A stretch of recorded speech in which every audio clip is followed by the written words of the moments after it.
Morning. Doug of Doug and Mark of Battlefield Banter here. It's a Saturday morning that marks the official start, in my mind anyway, of March Madness.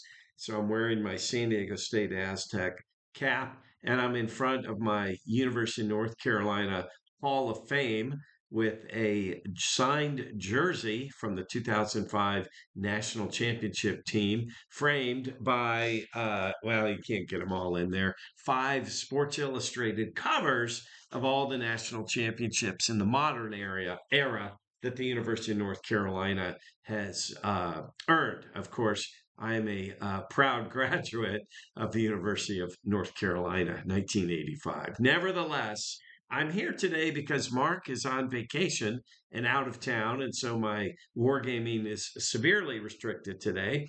So I thought I'd experiment with the camera and the technology. We're here in my home office, not Mark's little studio, with asking for some help from the Battlefield Banter viewers and subscribers in deciding what solo game should I venture out on. Now, understand all of these games are in my shelf of shame. Mark and I are kind of going to get around to publishing here on the Banter our shelf of shame, but all of these games are here. Now, as many of you know, I do enjoy reading a nonfiction book on the topic of the game that I'm currently playing.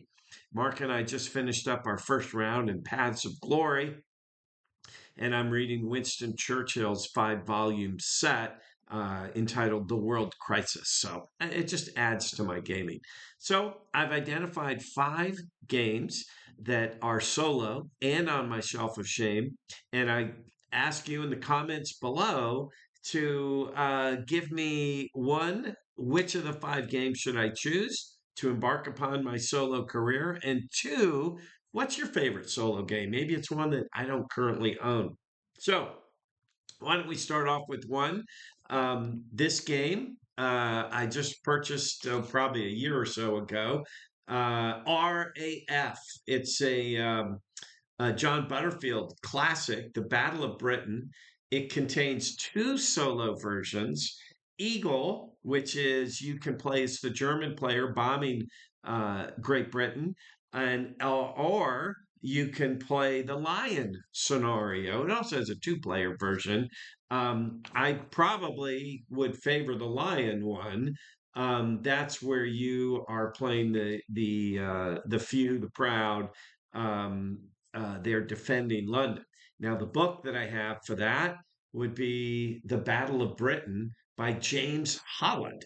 I'm a big fan of James Holland. He's written many, many books, most of which I've read, but not all. And I've been saving this one for when I embarked upon RAF.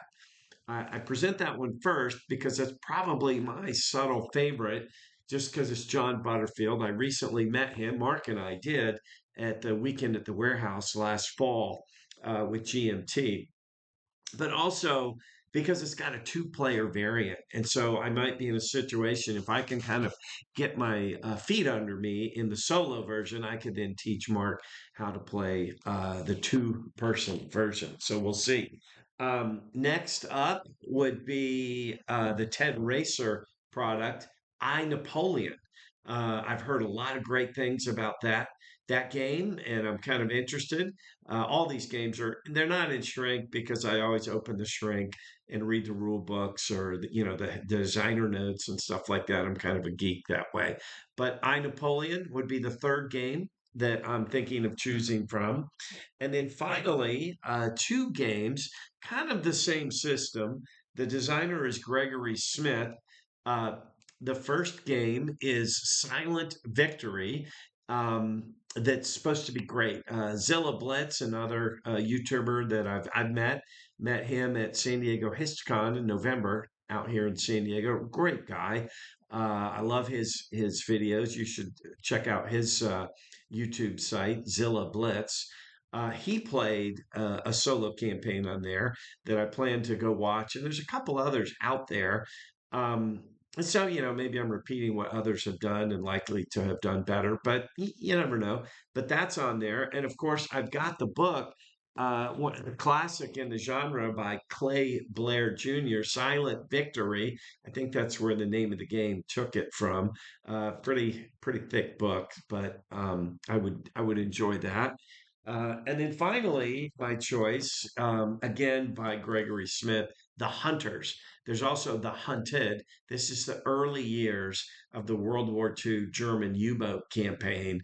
And I've seen several YouTube videos on that. And of course, I have the Clay Blair book, Hitler's U-boat War, and I probably read the first 100 pages, but would love to go back and resume reading that book.